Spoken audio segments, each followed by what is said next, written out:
오늘의 정치 속풀이는 장해찬 전 국민의힘 청년 최고위원, 이기인 개혁신당 수석 최고위원 두 분과 함께하겠습니다. 어서 오세요. 안녕하세요. 국민의힘 얘기부터 해보겠습니다. 혁신위원장 구인난이다 이러다가 안철수 의원이 결국 맡기로 했는데 어제 이렇게 얘기를 했어요. 안철수 의원이 코마 상태인 국민의힘을 반드시 살려내겠다.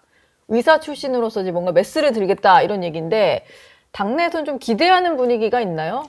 아무래도 당내 여러 인사들 중에서는 혁신위원장 지금 맡기에 안철수 의원이 최고 적임자다라는 여론이 있고요. 예. 사실 친윤이라고 또는 주류라고 불리는 정치인들과는 다른 결의 메시지를 그동안 많이 내오지 않았습니까? 그럼에도 불구하고 지난 대선 때는 또 당을 위해서 헌신하는 모습을 보여줬기 때문에 두루두루 이번에 안철수 정도면 당의 어떤 여러 가지 민감한 사안들을 믿고 맡겨도 되겠다라는 여론이 네. 이전에 비했을 때 훨씬 더 무르익은 상황이었고요.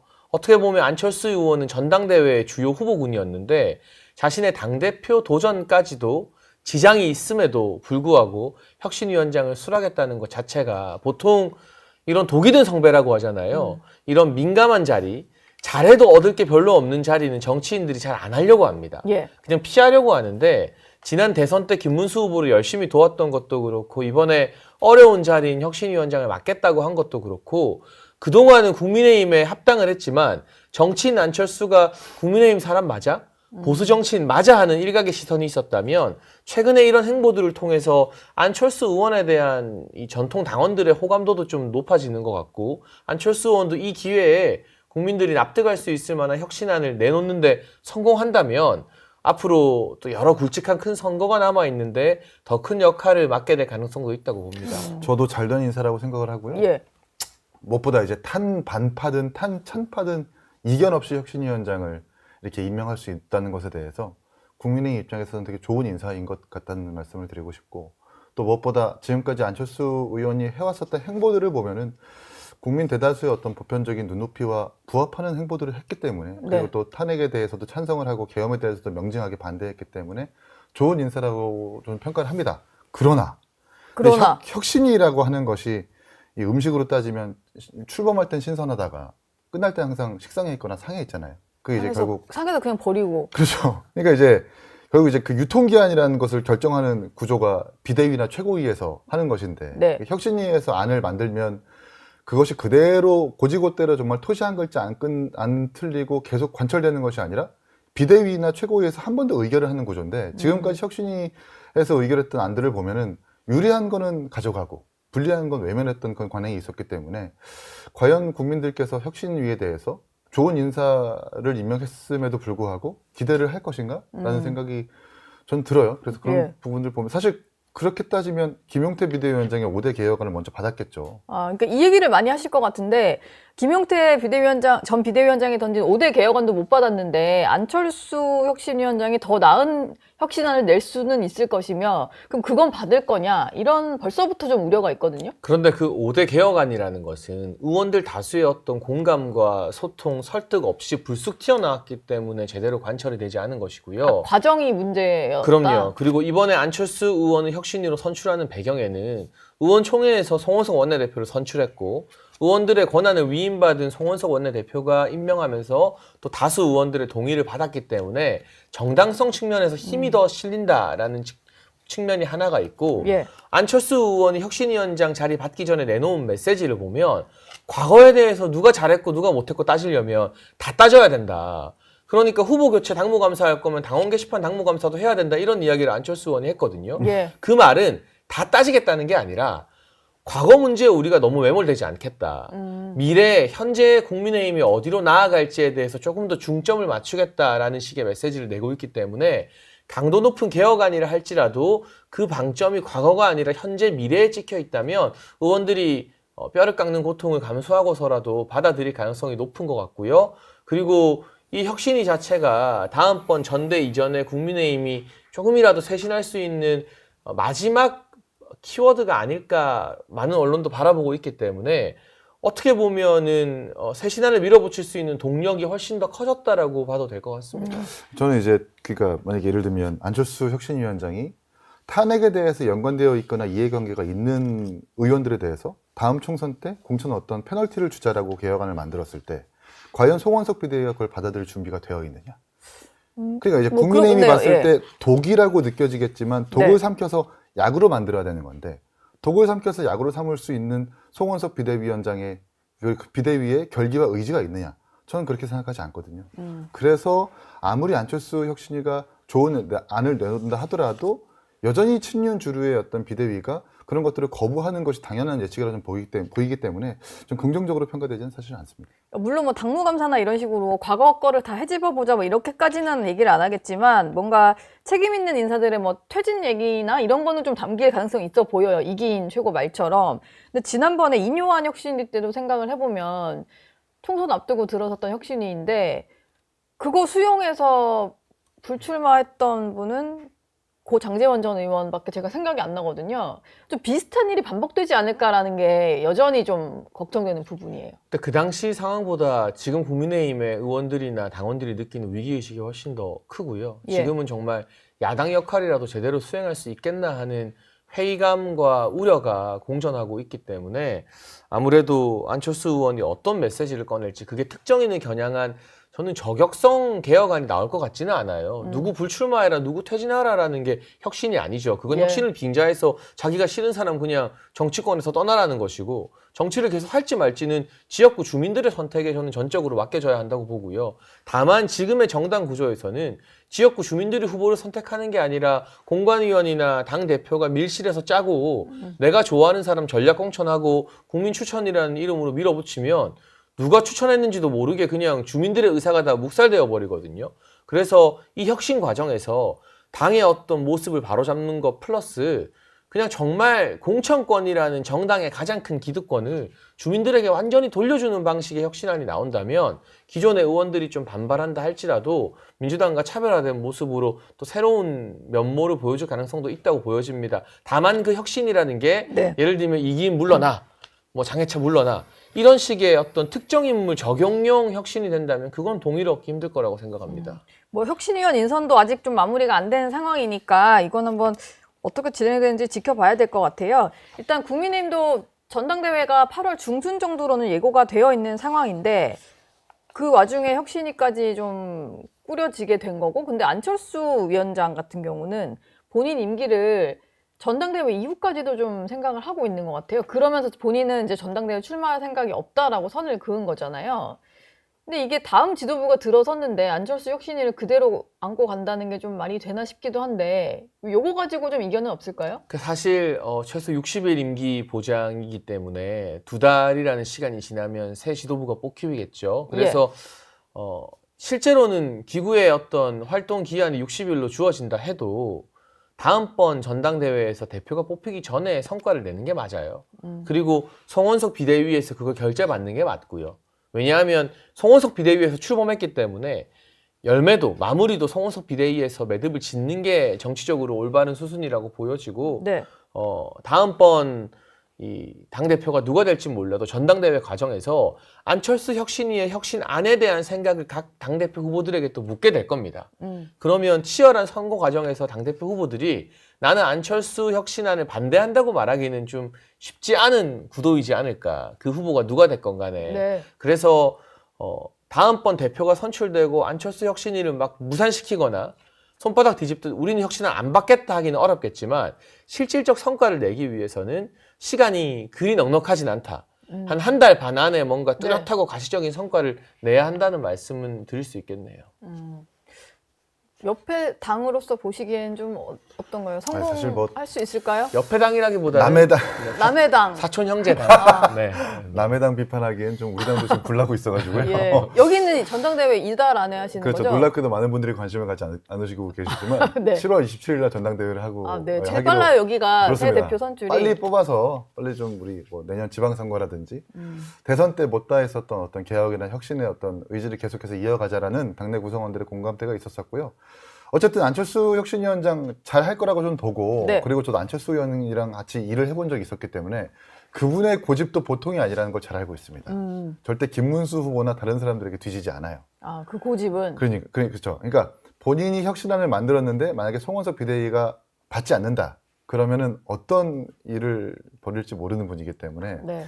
호락호락한 분이 아니라는 말씀을 좀 드리고 싶고, 전 무엇보다 안철수 혁신위원장이 과거에 이제 박근혜 대표 때 혁신위원장을 인선했었던 홍준표 혁신위원장이 사실 최초의 성공 사례이자 마지막 성공 사례인데, 그때 뭐라고 했냐면 보수당이 이 공동묘지 같은 보수당이 됐고 공동묘지의 그 평화를 깼으면 좋겠다. 그러니까 이제 공동묘지라는 게 벌떡 일어나가지고 누구 같이 살아납시다라고 하는 그런 분위기가 아니잖아요. 다 같이 죽어 있는 상태인 거고. 그러니까 이제 그런 보수 정당의 공동묘지의 평화라는 것을 깰 수 있는 혁신위원장, 그리고 그걸 송원석 비대위가 좀 받아들였으면 좋겠다는 생각이 듭니다.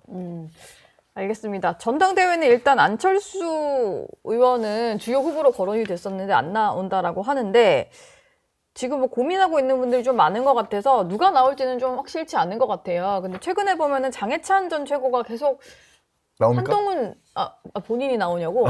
예. 그거 나옵니까? 아니고요. 아, 예. 다른 질문 하시려는 예. 거 같아요. 알아요. 예. 근데 나옵니까? 아니요, 저는 생각 없습니다. 예. 아직. 왜죠? 네, 아니, 그게 뭐 그렇게 중요한 이슈는 아닌 것 같고요. 방송에 좀 집중하시죠. 제가 여쭤보려고 한 거는 이제 뭐 이미 눈치를 채신 것 같은데, 한동훈 전 대표 계속 개항을 네. 출마를 적극 추천을 하고 계셔서 그 이유를 좀 여쭈고 싶어요. 그러니까 제가 바라본 한동훈 전 대표는 지난 정치 행보를 보면 집안 싸움 전문가입니다. 밖에 나가서 싸워서 성과를 얻어온 적이 없어요. 집안에서 계속 뭐 친윤 친한 싸움, 당정 갈등, 네. 그리고 전당대회에서 본인이 대통령을 가장 잘 지키겠다 해놓고 이긴 다음에 대통령을 탄핵시키는데 일조했죠. 근데 민주당이랑도 좀 싸우지 않았나요? 근데 그런 부분들은 주로 윤석열 정부의 울타리 안에 있을 때 법무부 장관일 때 그 모습들은 우리가 기억에 남는데, 네. 정치인으로서 한동훈은 내내 집안 싸움, 내부 분열을 일으켰다라는 그런 그림자가 딱지처럼 따라 붙는 것 같아요. 이걸 일거에 해소시키고 저 같은 소위 말하는 반한 정치인들도 납득시키기 위해서는, 그리고 한동훈 전 대표 때문에 탄핵이 됐다라고 생각하는 많은 당원들이 있거든요. 그분들을 다시 한번 한동훈 전 대표에게 기대감을 갖게 하기 위해서는 밖에 나가서 민주당을 상대로 이겨와야 됩니다. 네. 말로만 싸우고 페이스북에 글 남기고 기사화되게 하는 거는 어느 정도 인지도 있는 정치인들은 다 할 수 있는 일이고요. 수도권에서 정말 한동훈 전 대표가 먹히는지, 네. 중도에서 먹히는지, 지금 여러 보궐선거 후보지가 있지만 가장 눈에 띄는 지역이 계양을이잖아요. 이재명 대통령의 지역구라는 상징성도 있기 때문에 이재명과 싸운다라는 한동훈 전 대표 입장에서도 명분에 맞는 곳이고요. 다만 일각에서, 친한계에서 이거 사지로 내모는 거 아니냐라고 하는데, 원희룡 전 장관이 그 어려웠던 지난 총선에서 이재명 대통령을 상대로 무려 45%나 득표한 곳입니다. 이제는 이재명 대통령도 없고 네. 그곳에서 열심히 뛰었던 후보들이 있는데 거기를 사지라고 하는 건 그 지역구를 비하하는 굉장히 위험하고 비겁한 일이고요. 물론 좋은 지역은 아니죠. 쉬운 지역은 아닙니다만 항상 꽃길만 걸어오지 않았습니까? 양지만 걷고 장관하고 비대위원장하고 누가 내려 꽂는 자리에서 많이 누리셨잖아요. 그럼 좀 어려운 데 가서 민주당을 상대로 이겨오는 힘든 싸움도 헤쳐나가는 모습을 보이면 저 같은 사람도 한동훈 전 대표를 다시 평가하고 박수치지 않겠습니까? 지금은 집안 싸움이 아니라 바깥에 나가서 싸울 때라는 말씀으로 이런 조언을 드린 거고, 이걸 뭐 고깝게 듣고 뭐 우리를 죽이려는 것이냐, 사지로 민다, 이렇게 판단하면 그냥 그릇이 그거밖에 안 되는 거죠. 계속 집안 싸움 전문가가 되는 거죠. 저는 장례찬 최고한테 전당대회 얘기를 꺼낸 이유가 뭐냐면, 이렇게 논평하시고 평론하시는 것도 좋은데 지금 말씀하신 내용을 전당대회에서 직접 얘기를 해서 한동훈 대표와의 어떤 정확한 노선 투쟁 내지는 당원들에게 평가를 받았으면 좋겠다라는 거예요. 한동훈 대표가 당내에 어떤 확실한 그 스피커들이 다 나와서 네, 저는 이제 한동훈 대표보다 장례찬 최고의 말에서 좀 더 일리가 있다고 평가를 하고 좀 더 힘을 실어주고 싶은데, 저는 이제 국민의힘 당원이 아니다 보니까 네. 이런 부분들을 전당대회에 나가가지고 정확하게 당원 평가를 받는, 그래서 쇄신의 어떤 계기를 만드는 뭐 그런 기회였으면 좋겠다는 생각이 들고, 지금 한동훈 대표의 가장 큰 문제는 네. 너무 계산기를 두드리고 있다라는 거예요. 그러니까 지금 아주 계산기를. 국민의힘이 어려운 상황에서 뭐 내년 지방선거에서 참패가 예상되니까 그 모든 책임이 나에게 전가가 되겠지라고 하는 이 계산기를 두드리는 모습들이 친한계의 정치인들 그리고 논평가분들한테 느껴지는 것이고, 무엇보다 이 부분도 있죠. 지금 특검이 출범했는데 특검이 끝나는 시기가 1월 달입니다. 그럼 1월 달에 특검에 대한 결과들이 발표가 될 거고 2월 달에 예비후보 등록이에요, 지방선거. 그러면은 정말 어려움에도 불구하고 도전하겠다라는 사람 말고 한동훈 대표 같은 입장에서는 특검 그때 결과 발표될 거니까 이런 부분들 내가 막을 수 없으니 출마하지 않겠다라는 생각이 더 큰 것 같아요. 그런 상황에서 뭔가 개항을 출마는 그냥 호사가들의 이야기인 것 같고, 또 나오는 얘기가 개항을보다 더 유리하다고 하는 용인갑 출마까지 얘기 나오는 건데. 용인갑 지금 예. 민주당 의원이 있는데 그러니까 이상식 의원이 지금 그 허위 재산 신고, 축소 신고로 좀 논란이 되고 있고 1심에서 아마 300만 원 벌금 받아서 네. 아마 2, 3심까지 크게 달라지지 않을 겁니다. 근데 한동훈 대표 입장에서는 개항을보다 용인갑이 더 유리하니까 거기에 출마하겠다는 말이 솔솔 나오고 있는데 또 다른 이것조차- 지역이 등장했네요. 이것조차 용인갑. 사실 계산기를 두드리는 일환이라고 보기 때문에 네. 과연 이런 사람을 어떻게 대표 내지는 당의 어떤 대표급 주자로 사람들이 평가를 하겠는가. 계산기 두드리지 말고 어려울 때 도전하는 것이 정말 찐 정치인인데 그렇지 않은 모습 보면서 좀 안타깝다 예. 생각합니다. 근데 뭐 이렇게 도전해야 된다라는 뭐 의견도 있지만 또 나와서는 안 된다라는 의견도 있잖아요. 뭐 그 사이에서 약간의 고민이 깊어지는 거 아닐까요? 그러니까 전당대회는 집안 싸움이기 때문에 또 나왔을 경우 당원들이 좀 많이 실망하게 될 것 같아요. 그리고 예. 이거는 비단 한동훈 전 대표뿐만이 아니라 김문수 후보 같은 경우도 저는 출마가 유력하다고 보고 있는데 네. 지난 대선 경선에 재탕이 되는 것은 곤란하다라는 여론들이 어느 정도 있거든요. 이거는 두 분 다 숙고해야 되는 상황이라고 봐요. 그런데 개항을 같은 어찌되었건 험지로 추격하는 것은 또 나온다의 관점이 아니라 아 드디어 뭔가 헌신을 하는구나. 희생을 하는구나 라면서 당에서 박수칠 일이고 예. 저 같은 반환으로 찍힌 정치인도 거기다 대고 나쁜 소리 할 수는 없죠. 최선을 다해서 응원하고 격려를 할 수밖에 없는 상황이 만들어지는 거잖아요. 그런데 항상 큰 정치인들은 네. 이제 어려운 곳에서 꽃을 피웠습니다. 노무현 전 대통령이 그랬고 이준석 의원도 대선 후보가 된 건 동탄에 그 어려운 지역구에 뛰어들어서 당선됐기 때문에 일약 유망주에서 대선 후보까지 치고 올라온 셈이거든요.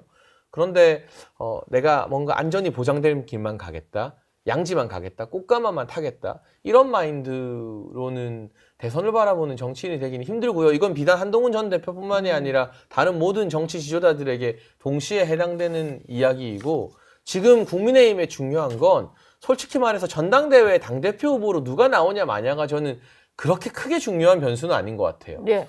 누가 지금 이 시점에서 희생과 헌신하는 모습을 보이느냐. 어떤 정치 지도자나 중량급 정치인들도 헌신이라는 키워드에 부합되는 모습을 안 보이고 있거든요. 그러니까 오죽하면 안철수 의원이 대선 개표조사, 출구조사 나오고 나서 끝까지 거기 앉아 있었던 그 모습, 거기에 당원들이 지켰죠. 네, 좀 박수를 보내는 거잖아요. 네. 그러니까 그 정도의 헌신도 다른 정치인들은 지금 안 보이고 있는 거예요. 예. 그러니까 그게 뭐 보궐선거 험지가 되었든 어디가 되었든 전당대회에서 당대표대로 나오는 거는 아무리 지방선거 전망이 아무래도 누리러 나오는 거예요. 1년 동안 당에서 제왕적 지위를 누리게 됩니다. 당대표 해보면. 예. 그런 자리가 아니라 진짜 어려운 자리로 누가 먼저 가느냐. 지금 국민의힘 당원들과 지친 보수층 국민들이 그걸 아마 지켜보고 있을 겁니다.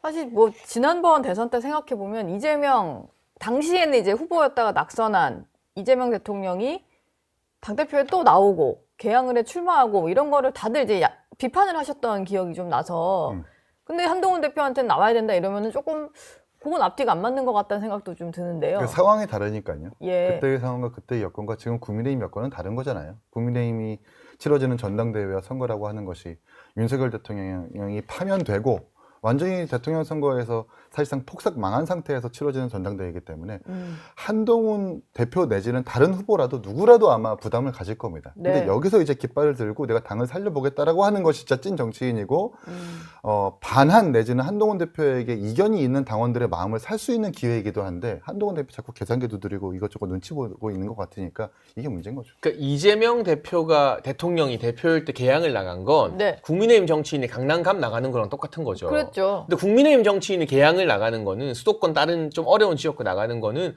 헌신이고 도전이니까 그거는 상황이 좀 다른 것 같습니다. 알겠습니다. 오늘 국회에서 본회의가 예정이 되어 있잖아요. 김민석 총리 후보자에 대한 인준 표결을 뭐 그대로 진행을 할 것 같아요.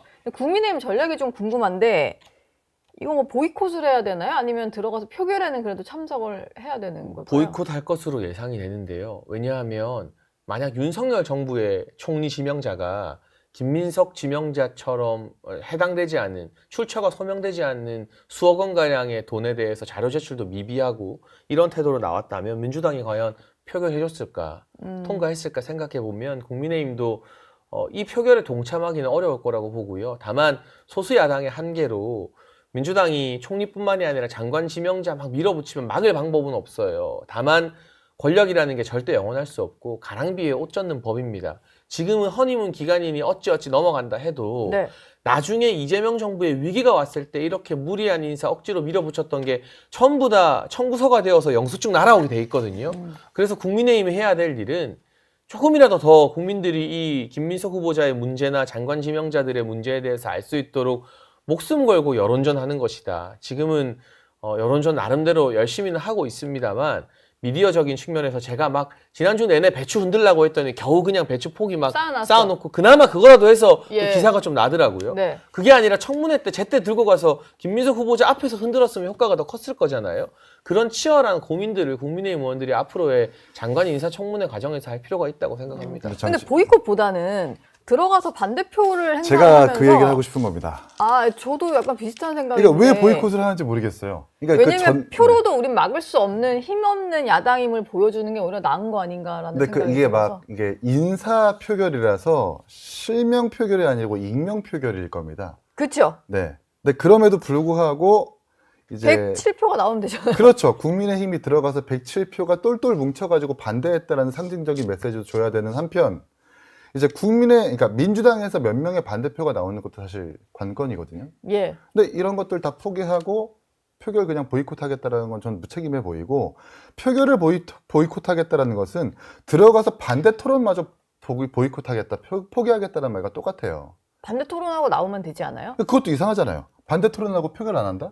그것도 그때 이상합니다. 그 이후 퇴장. 내가 반대 토론 열심히 명징하게 용기 있게 했는데 난 표결은 안 할래요, 보이콧할래요. 그러니까 물론 뭐 어떠한 의미는 부여할 수 있겠지만 정확하게 반대 토론을 했으면 내가 왜 반대했는지 표결까지 이어줘야 되는 게 맞죠. 그게 야당인 거죠. 아, 근데 그걸 항의 차원에서 보이콧하고 그냥 우리는 없는 야당처럼 하겠다라는 게 좀 되게 무책임해 보이는 것이고요. 네. 그리고 장 최고의 말씀 일리 있는데, 저는 뭐 배추를 가져와서 하는 시각적 효과도 좋지만 사실 청문회 과정에서 더 파급이 있었다고 저는 보는 것은 국가 채무 비율 모르는 거, 예산안 모르는 거. 저는 이게 되게 컸다고 생각을 하거든요. 그러니까 네. 지금 국민의힘이 이런 어떤 자금 논란, 배추 투자 논란 이런 거에 집중할 게 아니라 진짜 김민석 지명자와 민주당이 잘 못하는 정책적인 어떤 지적 문제점들을 잘 밝혀내면 그게 더 좀 효과가 있을 거라고 봅니다. 이 말 좀 덧붙이고 싶네요. 저도 예. 토론하다 보니까 말씀 들으니 두 분 의견대로 그럼 표결해서 소수 야당의 서러움을 한번 보여주는 것도 나쁘지 않겠다라는 예. 생각의 변화가 또 들기는 하네요. 아, 왜냐면 어차피 나가면은 또 민주당에서 그러니까 국정 한편으로는 발목 잡기 뭐 이런 얘기를 할 거거든요.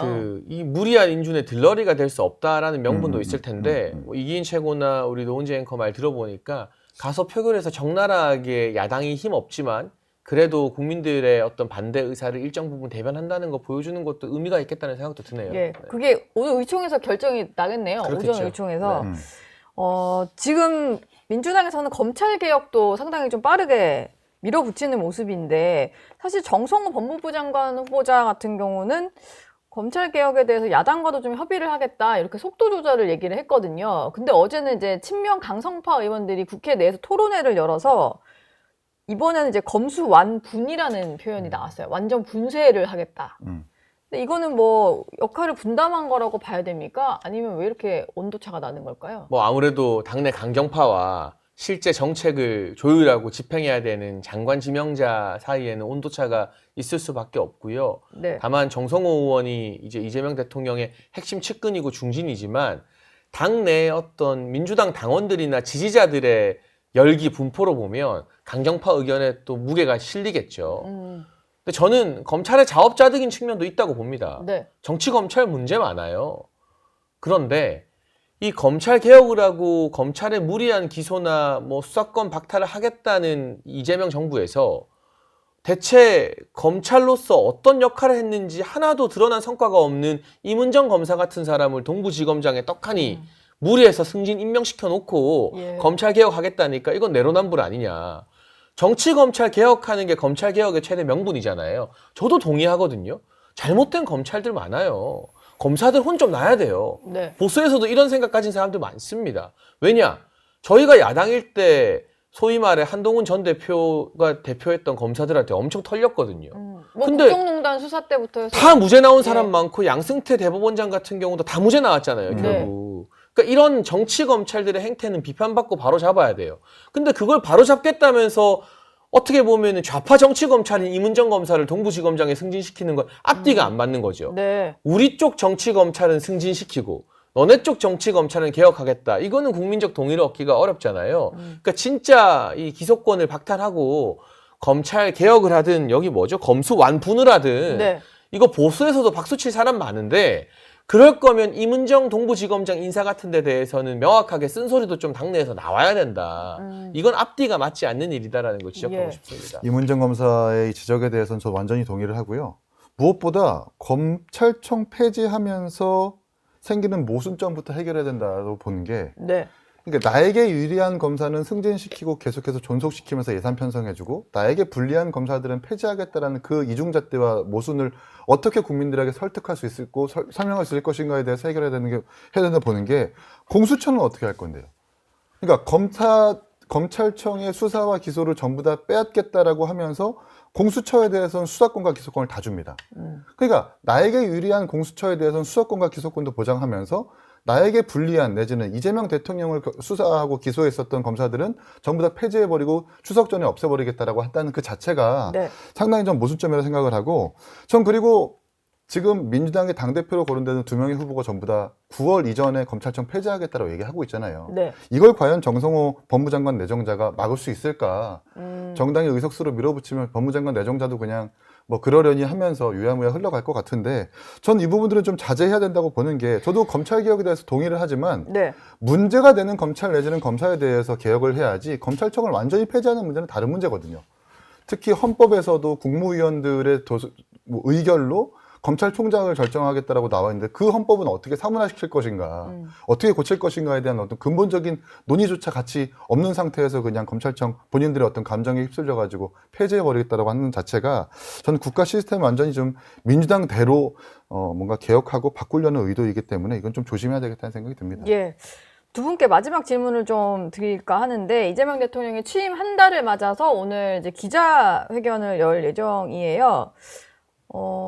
좀 비교를 해보면 전임 대통령들보다는 좀 빠르고, 좀 빠르게 잡은 이유는 뭐가 있을 거라고 생각하세요? 뭐 일단 이재명 대통령이 본인 스스로 추진력이라던가 속도전을 장점으로 내세우니까요. 여러 인사나 정책에 있어서 좀 이전 정부와 기조를 달리하는 급변하는 모습들이 많이 보이고 있습니다. 다만 저는 운전에 비유하면 신호 위반, 속도 위반이라고 말씀을 드리고 싶은데요. 네. 그렇게 신호 위반, 속도 위반에서 조금 빨리 가는 것 같지만 결국 사고 나면 몇 년, 몇십 년을 더 돌아가게 되어 있거든요. 국정 운영이라는 것은 더욱더 신중할 필요가 있다고 생각을 하고, 특히 민노총 출신의 고용노동부 장관 후보자, 한노총 출신의 노동비서관, 우리가 체감하기에는 좀 지금 정치권 현안에서 뒷전으로 밀려 있지만 지나치게 노조 위주의 정책에 속도를 내게 된다면 가뜩이나 이 미국발 관세 전쟁으로 경제 위기로 기업들이 신음하고 있는데 대한민국 기업들의 경쟁력 상실, 또 경제가 어려워지는 결과 등을 낳게 되지 않을까. 이 부분에 있어서만큼은 이재명 대통령이 실용주의를 내세운 만큼 말로만 실용주의 하는 게 아니라 기업과 경제계 현안의 목소리도 두루두루 청취하면서 난폭 운전이나 속도 위반 운전보다는 정속 운전을 했으면 좋겠다는 바람입니다. 뭐 임기 초반에 보니까 여러 가지 기자실에 깜짝 방문하기도 하고 자리도 여러 차례 좀 만들고 이렇게 좀 소통하려는 모습은 보이는 것 같아요. 문재인 대통령도 취임 100일 기자회견 하셨고, 네. 윤석열 대통령께서도 취임 100일 기자회견 100일 하셨을걸요. 회견했어요. 근데 이제 취임 한 달 만에 기자회견 한다라는 건 지금까지 한 달간의 어떤 성과, 평가받겠다, 국민들께 소상히 보고하겠다라는 취지인 것 같으니까 저는 뭐 이걸 가지고 굳이 왜곡하거나 비판할 건 없는 것 같은데, 지금 가장 문제가 되는 것들은 대통령의 인사거든요. 뭐 배추 총리라든지 예. 장관, 조현 장관이라든지 지금 고르고 고르는 장관과 내각 지명자마다 지금 전과가 있거나 논란이 있는데, 저는 이런 근데 부분들을 오늘 좀 공교롭게 기자회견 날 총리 인준도 있고 뭐 이래서 이런 부분들이 주요 좀 뉴스가 겹치네요. 이게 진압하고 뉴스를 뉴스로 가리기 위한 어떤 정무적인 판단에 의한 것은 아닌가라는 의심을 충분히 해볼 수 있을 것 같습니다. 예, 알겠습니다. 오늘 두 분 말씀은 여기서 마무리하겠습니다. 감사합니다. 고맙습니다.